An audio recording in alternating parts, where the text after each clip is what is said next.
মতুয়া নমশূদ্র উদ্বাস্তু সেলের পক্ষ থেকে পদযাত্রা। মতুয়াদের তরফে পদযাত্রা এবং উদ্বাস্তু সেলের পক্ষ থেকে পদযাত্রা, মতুয়া নমশূদ্র সেলের মিছিল।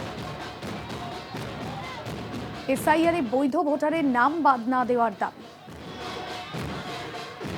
উপস্থিত মনোজ তিওয়ারি, ভোলানাথ সেন।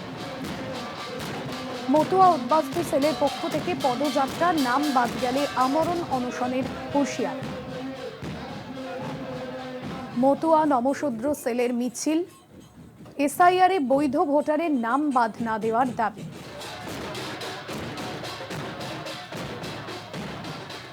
মতুয়া মহাসংঘের প্রধান রঞ্জিত সরকার কি জানিয়েছেন শোনাব।